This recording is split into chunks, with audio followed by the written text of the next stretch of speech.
Hello and welcome to League of Legends patch 14.5, the game where everything changes, nothing is sacred, and anything you like will eventually be gone. As always, my name is Chris, and in a rare display of treachery and spinelessness, my friend Jason has skipped town on this one. Don't know if he'll be back, but for this one, it will be my first one that I will be doing completely solo. Should really cut down on the fat of these usual podcasts or whatever. With that being said, let's get straight into the changes. I hope to speed through this one a bit, not feeling the greatest myself. First off, as for systems, we got some Riot Vanguard anti-cheat rolling out here. I'm sure that will not be trying to run in the background after the game is closed, stealing your information and selling it to the Chinese Communist Party. All right, and then we got players that are over level 1,000 now getting rewards.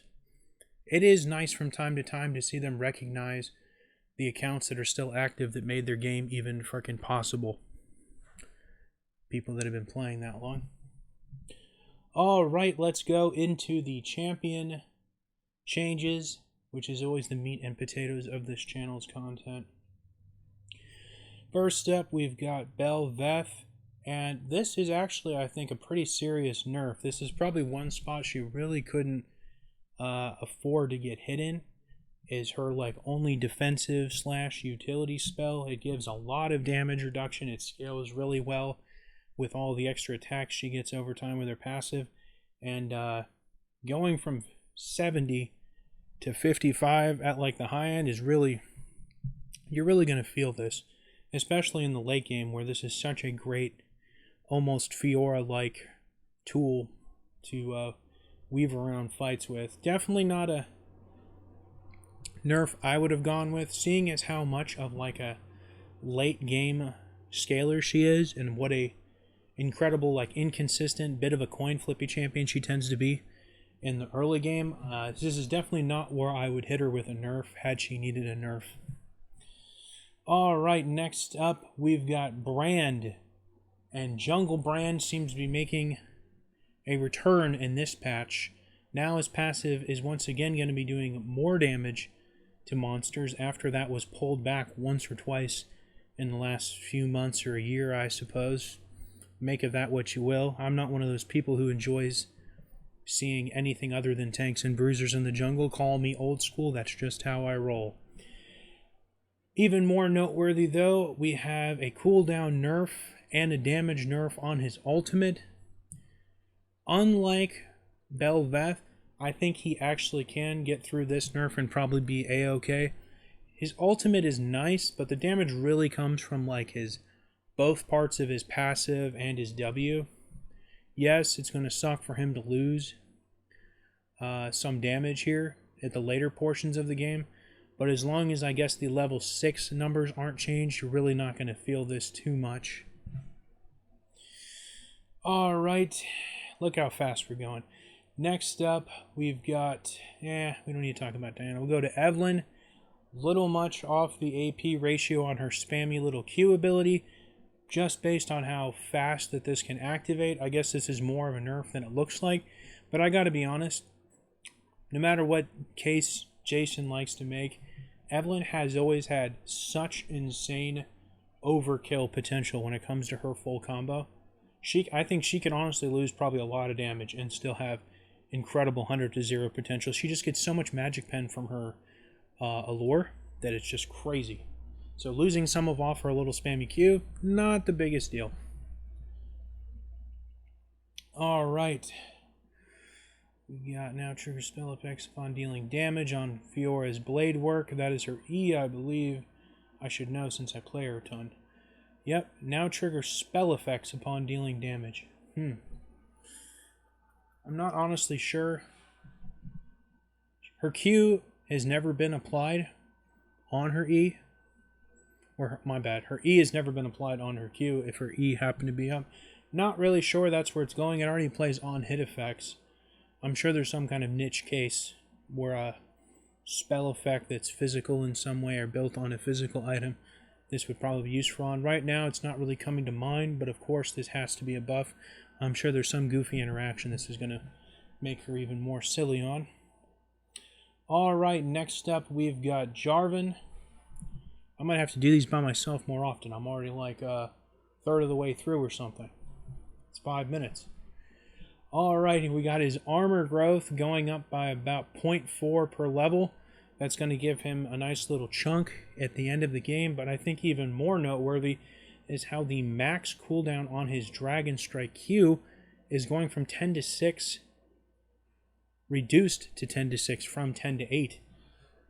That's starting to get into some very spammy, cheesy territory. I actually expect that this will probably be enough to give him quite the second look top once again, especially kind of like a huge ability haste build with like Cleaver and what the hell is that other one? The green axe thing that also gives a lot of haste. It's been taken in and out of the game like 3 times. And there's just a lot of other ability haste. I mean, 6 seconds for just the flat cooldown. I mean, you can honestly just look at that as like 3.5 or 3 seconds in like, you know, a best case scenario. And that's pretty crazy for a champion you wouldn't really think about is other than like an all-in cheese lord. So this is definitely going to help his trading patterns, I guess, make him even more obnoxious. Probably even open up some Muramana builds or some nonsense. Alright, next up we got a very, very interesting change to Kayn, who I feel has been done dirty, especially in terms of Rost over the past couple of years, with all the clampdowns on sustain, the removing of Ravenous Hydra, the loss of Omnivamp in the game, changing Ravenous Hydra to only lifesteal. All of these have had a horrendous effect on Rost. Dark and Assassin are the Shadow Assassin, whatever the hell is blue one's called. That one's just fine. That one's always had obnoxious burst that's pretty low effort. That one's never had a problem. But this one, they're kind of giving the same Briar buff that she got for her passive to incentivize her to build Bruiser. Now they're giving the exact same Bruiser incentive buff to Kayn, where now if he builds extra bonus health, it's increasing his amount of Omnivamp, essentially. And to boot, they also just gave him a flat buff on his Rost form of his ultimate, which was already very generous and a very cool get-out-of-jail card when he's playing Rost, because you can potentially heal just an absolute silly amount with that.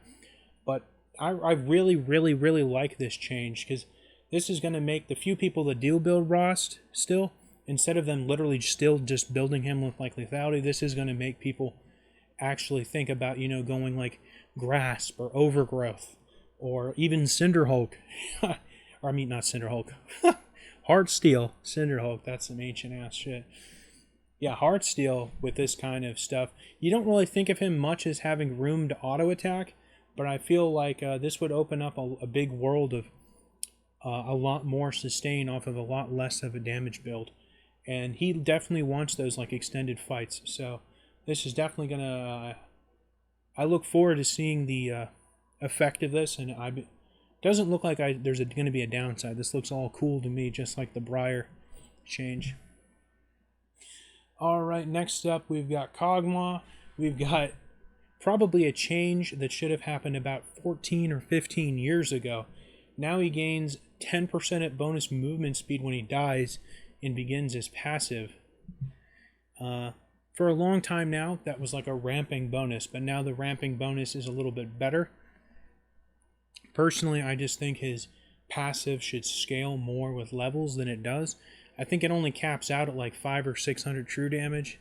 The fact of the matter is, in like the very late game, it's honestly just a useless passive. There's so much mobility, so much more movement speed, so much bigger health bars, especially with the durability update. Now every character tops out at like 2,500 HP at the low end. It just hasn't aged well. We talked about his rework. We both had a cool rework. I think that was probably Jason's best rework. Yeah, I feel like there's a universe of possibilities to give him a rework, but until then, this passive is just lackluster. Making it more faster isn't gonna feel super rewarding, to be honest. It's just very binary. Even Scions has had a a rich history of silliness compared to Cogmoss. And then his Q animation is going to feel a little more slick. We got more slow on the Void Ooze. That'll definitely help, as it's basically his only way to help himself out, and it's not really that great. Then we got a nice little chunk of change buff on Living Artillery. Since this is just the straight AD ratio, 75 bonus AD, this is going to be multiplied one time when they're at, like, I think it's half health, and then it gets multiplied by another factor when they're under 25% health. So this is actually a bigger buff than it would otherwise appear. Off the top of my head, I don't remember what the exact figures are, but if you're running AD, this is definitely going to make it a bit more rich in the Supreme late game. You don't really see like heavy AD crit Kog'Maw anymore, but hey, anything's something for such an incredibly team-dependent champ. Alright, next up we got Maokai, who is definitely hurting for certain. He's basically only finds places in the game whenever he can be a cheese lord. And AP, low effort, all that good stuff. Basically Shaco almost. Okay, we got less movement speed, no help there. We got less damage to monsters from his Q. Yeah, don't think he could afford that. The 1 out of every 500 games you see this guy jungling for you when he's not going AP. Anyway, and then Twisted Advance, his most consistent ability, and one of the most consistent CC abilities still left in the game from the game's Triassic period, is actually getting a cooldown reduction. Nerf. So it's 1 second longer on the high end. That's kind of a bummer, because when he actually is built as a tank, his kind of stick potential is kind of one of his only reasons for being, other than like his mad sustain on his passive, which itself has been nerfed a million times. So, sad day for Maokai. He was one of my favorite champions top for a very long time. Time has just not been good to him. Okay, next up we've got Nidalee. She's getting a movement speed nerf because, yeah, why not? And the bonus damage from applying Hunted via hitting someone with her javelin or them triggering a trap, regardless of the method. Now her takedown is doing 10% less damage. Yeah, definitely something she couldn't afford with such an incredibly binary play style. She really needs to have the oomph on takedown to seal the deal when she actually lands a Q. So, don't know what they were smoking with that one.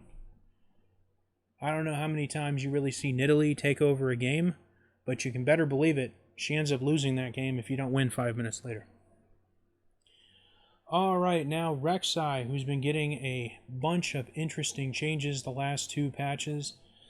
We've got some tweaks to make the auto attacks feel a bit better. Some goofiness with her Q. W now knocks up more people instead of just the primary target. Furious Bite is a little better early on, more damage to monsters early on, not hugely consequential. Most of all, though, they've pulled back on some of the nerf on her ultimate, probably because that huge gutting of the AD ratio was a real ouchie. So now it's gained a little bit of base amount left, and more of its missing health damage back. So, yeah, this still is going to feel pretty good with the buffs or mini rework she got last 2 patches. Still probably going to have to wait a while to see where she finally ends up being, but I'm optimistic. I'm very optimistic. Alright, we got Rengar, who got the same effect of Fiora, now triggers spell effects upon dealing damage on his Q, and presumably his Ferocity Q, obviously. Yeah, there must be some item interaction in the game that everyone wants to start milking or something that I'm not thinking of. Otherwise, they wouldn't have bothered doing this, because I don't think it's for Rylas. Although I wouldn't put it past a Rengar player. Next up, we've got a bit of a nerf for Senna, with her Q losing its already meager scaling from 50% bonus AD down to 40%. Thankfully, it's not really so much about the damage as it is applying the on-hit effects, collecting the mist, and applying the damage from her passive, and others kind of such things like that. And the pathetic heal. Can't forget about the unbelievably pathetic heal. Overall, I would say this is pretty much unwarranted. My personal opinion is Senna is one of the best designed and well-balanced champions to come out in the last few years.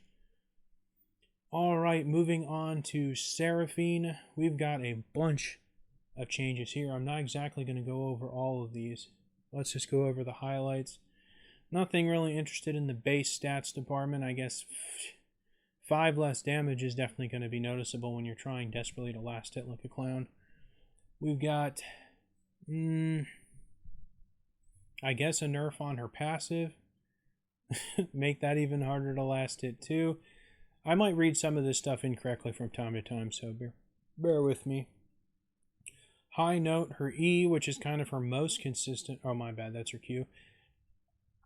I was confusing that with her E beat drop. Her most consistent ability. I guess this actually got a decent buff because now it scales more with more missing health, unless I'm reading this wrong too. You got 60% bonus. Yeah, this is going to do a little bit bonus damage, extra damage than it were, but now it has a 1 second extra cooldown. I guess that's okay. More mana. Yeah. Oh yeah, now it's harder to actually kill minions with this. Well, that always feels good. They're always trying to push champions into one role and one role only, even though she's a completely legitimate mid laner against comparatively like slow scaling mid laners that are similar to her. She's really good with a lot of gold. Alright, and then her W, we got a nerf to movement speed, a buff to the pathetic shield, cheaper, and a higher cooldown. Well, I don't know what to say about that. The heal is definitely strong in the late game, so I guess that one was relatively untouched. And then we got a beat drop here, actually getting a nice change. 1 second lower cooldown overall, less mana, lost a little bit of damage, but gained a whopping 15% extra scaling. That'll actually feel pretty good. And then on the high end, it actually gained 0.25 second stun duration or slow duration, and merely it says disable. So this actually has the potential to be a slow, snare, or stun, depending on how many times people get hit by this twice or her ultimate first. So this could actually end up being like a 30% AP ratio buff essentially with her passive up. And then her ultimate got a bit of a nerf here. Yeah, that hurts. 20% off of her ultimate. It's a really great ultimate, honestly. It's a hugely impactful in team fights, especially when you're ready to drop down the double E. Makes for a really good CC chain. Yeah, overall, I'm going to have to say this feels like a nerf, to be honest. The E definitely has possibilities, but I'm not holding my breath over that.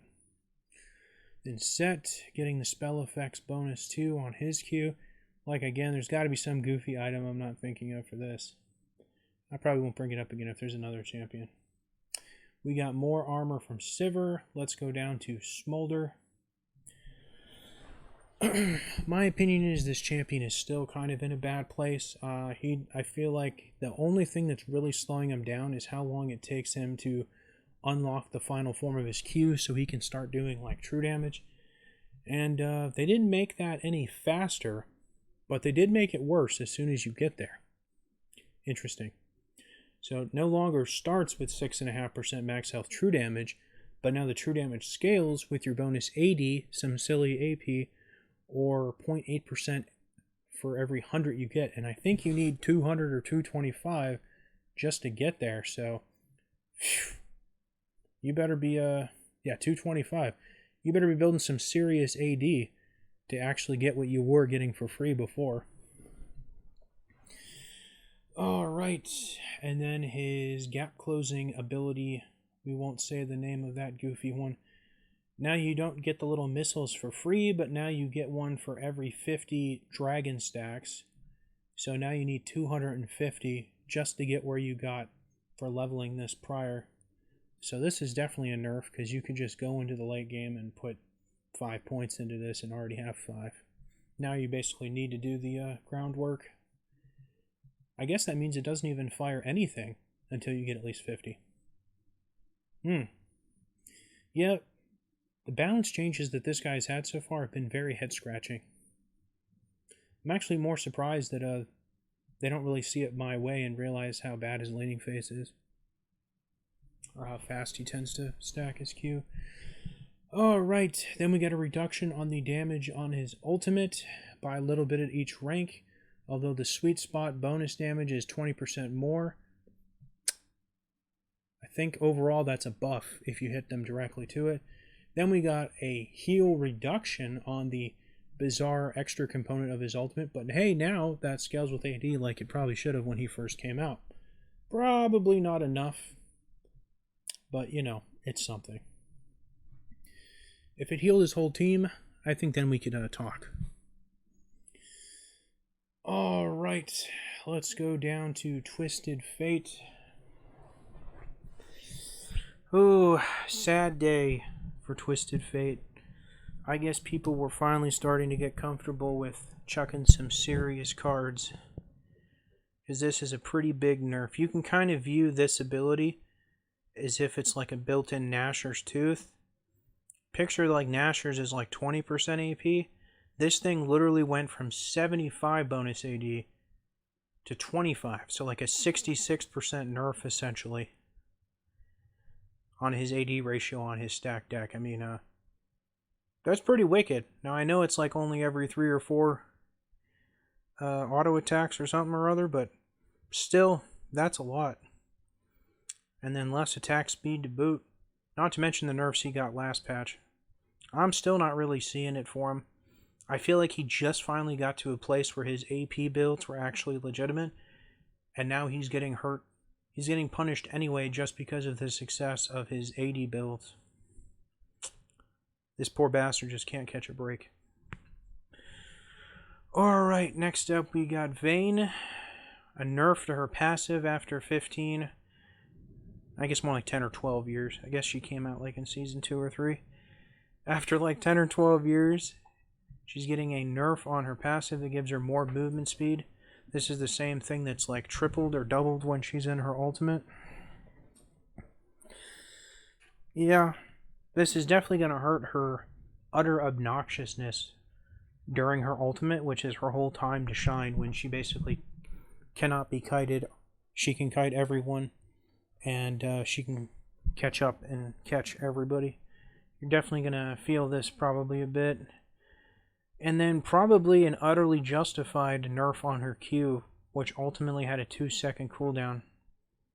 But now at level 1, it's going from 4 to 6. Only reason I can think of is there was probably no reason to even max her Q when you can just max Silver Bolts and do a lot more damage. That's my take on it anyway. As long as they have max health true damage on her W, I think Vayne is always overpowered. She just does so much damage with so little gold investment. No other AD carry can really do what she does as well as she can do it. Alright, next up we've got Viger. We got a bonus AP ratio on his Q. I gotta say, that's probably not justified. Viger is honestly probably in a perfect spot right now, and he's probably been in a perfect spot for a very long time. Now that he gains AP from like any source of damage and even just stunning people with his cage. And then we got a cooldown reduction on his ultimate. Yeah, it's kind of silly to think you would give Viger more downtime on his ultimate. At least it's the same at rank 3. If that went down to like 50 or 40 seconds, wowzers, that would just be so silly. I don't really agree with any of these changes, only because I think Viger is a pretty balanced champion and probably shouldn't be messed with. Alright, next up we got Vex. Speaking of balanced, I also think Vex is one of the best designed and well-balanced champions to come out recently. We've got more damage, 10 on the low and high end on her passive Doom and Gloom, and the AP ratio of that is going up by 5%. This is actually a very, very good buff, especially for her early game, because her passive can apply on all of her abilities. This is a very, very strong change for her laning phase, and just overall scaling into the late game, of course, too. But for her, like 1 to 6, this is definitely a something you're definitely going to feel. Especially small mistakes against her are definitely going to be more rewarding than previously. And now she can trigger her passive cooldown faster by last hitting with Looming Darkness. Now that I don't really see happening, because that ability doesn't really do as much damage. It's just kind of a really effortless way to tag people with Doom and Gloom. Because you're definitely going to be putting most of your points into Mistral Bolt, which is her Q that applies her passive anyway. And then as a little caveat, killing a champion refunds 25% of her passive. Honestly, I think even if it was a total refund, I think she'd still be pretty balanced. In the late game, she can be pretty hard to kind of interact with because her just engage is so good. But I'm not really willing to give her the nerf hammer yet. I think she's still in a pretty good place. Alright, Vi getting the same effect as the others. Got an interesting change here to Wukong. It's not a nerf, and it's definitely a buff, I guess, here. Basically, he just gets all the same effects twice as fast, because they've halved the maximum stacks on his passive, but made them twice as powerful. So now he'll get all of the armor and health regen much quicker, which is definitely going to help him with the early trades a lot more. I forget if he can trigger this against monsters and minions, or if it's just champions. Champions or monsters. Yeah, okay. So this will help him in the jungle too, as well as when he's cheesing the hell out of you top lane, which is the only time you see him top, is he's going to be doing some super aggro hijinks. Alright, and then Xin. Yeah, man, they're making this on-hit or on-spell effect thing on a lot of champions. I'm sure it'll become apparent on the new Cheese Lord item that's going to be bought by a lot of... I noticed all these champs are AD for the most part, so there's got to be some kind of spell effect for AD people that's going to be kind of annoying. Alright, next up we've got Yorick. Bonus ghoul damage that his ghouls get empowered by tagging someone with the Morning Mist, which is incredibly hard to miss people with. 10% less of that, and I cannot say how much this is probably warranted. Yorick has been like one of the most annoying and overstated champions in like the last 2 years, with like just the way the game has flowed in terms of changes, items, who gets buffed, who's been nerfed. He's just been super obnoxious, especially with like the Serelda's Grudge builds. Oh my goodness. He is just such an annoying terror. And I honestly kind of feel like the champions whose whole playstyle is to not be uninteractive are kind of the most like lamest stuff in the game. I wish there was a way for like split pushers to, you know, not really change their playstyle, but at the same time not make you spend the entire game running back and forth between top and bot lane. I honestly feel like it's the worst part about the meta right now is how split push centric it is. I bitched about this 10 million times, but it's always worth bringing up again. Alright, and then the Maiden on his ultimate is getting more armor and MR. Well, isn't that nice? And, oh, but now it doesn't get half damage from AoE. Well, I don't feel like you see that apply very often, but whatever. Alright, and then finally the last champion change, we've got Zac, where his like core damage trading ability on his W, if I'm not mistaken, yes, unstable matter, doing a bit less damage, 5 to 15 less damage, still does a nice chunk of max health damage, which keeps it very relevant, but, you know, I guess it is a little strong. For how spammable it is a very strong ability, especially with like no extra AP or anything. He can build heavy tank and still get a lot out of his W, especially with how you can reduce the cooldown on it. Alright. Look how fast I'm going without that slow poke to get in my way. All right, that does it for the champion changes. Let's see if there is anything interesting to talk about in Item World. I feel like a lot of this stuff is just kind of nitpicky crapola. All right, let's see. Celestial Opposition. Okay, that's the one that's slowed and reduced incoming damage. We've got a higher slow. The effect's a little more spammable, but the... Oh, no. It is a buff across the board. The damage reduction duration is going up by half a sec. Also, they probably identified that's been one of the least popular final support tier choices people have made, which makes sense. So this is definitely a nice little buff across the board. Still don't really know who you'd really want it on, but, you know, it's definitely more alluring. And then the other one that I haven't really seen a ton of, the Dream Maker, that does the heal and the shield. Now we've got, instead of it just being flat at 90 and 140, now it definitely scales a lot higher. We'll see at what point it was 140 and 190. Let's see, back in, yeah, right around in between like level 10 and 11 is when this starts getting even better than it was. Well, it always feels good when you buy something on support that actually manages to scale. There's so many things you end up buying on support, sometimes only can feel relevant in the laning phase. So it always feels good to have something that feels like it was a something you didn't just want to like switch out if you had 6 items later. Alright, yeah, let's skip past some of this crap. Alright, we've got another nerf on Frozen Heart. You know, there was a time where this actually gave 100 armor. And now it's a support item that gives 65 armor. And it costs more. I gotta be honest, it's probably one of the least bought items in the game. Even after they gave it like a slight buff, until they really give it a huge buff on like the one thing it's supposed to be cool, like slowing people's attack speed. Yeah, until you give that either a big buff or a way to make it actually scale really hard with some special stat, probably armor, but maybe health too. So someone other can think about taking it, picking it up. I don't see the item actually staying in the game.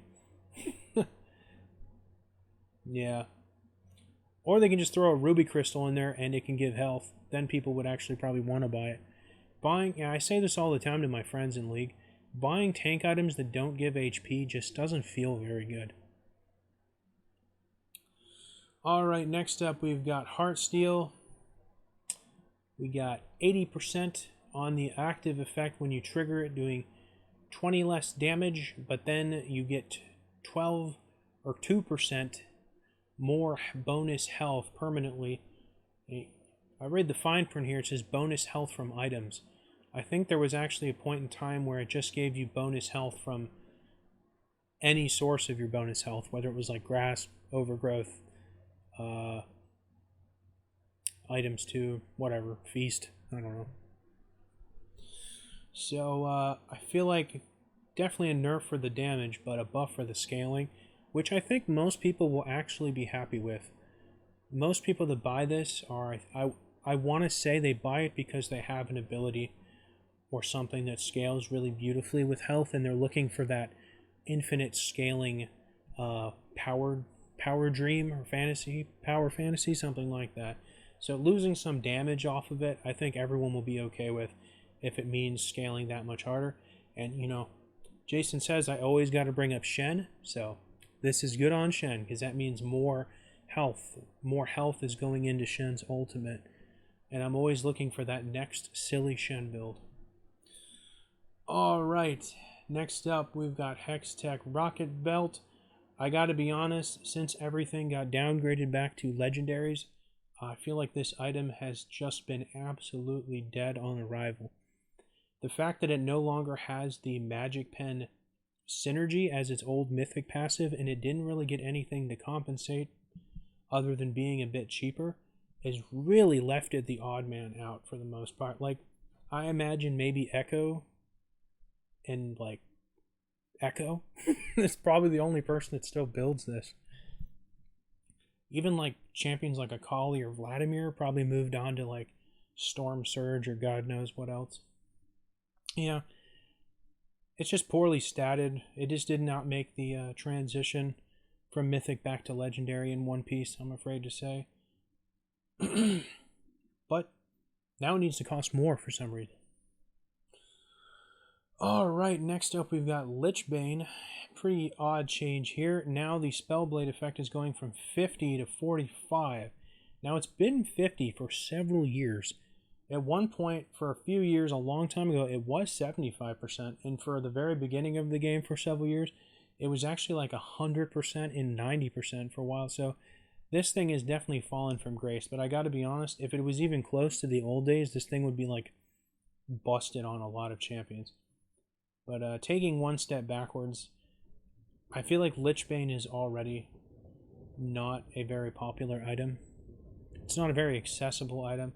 There's only like a handful of champions that even build this as a core item, and that's basically like not even that much Diana anymore. This is basically a Fizz and an Akali item, and definitely Echo, funny enough. Echo and Fizz, 100%. Akali, give or take, it'd be nice, but there's other stuff she can get that's also good. Yeah, just such a small, limited user base, and that doesn't bode well for the future of some of these items. Really needs to be something like 10, 20 champions can pick up. Alright, let's go down. Spear of Shojin.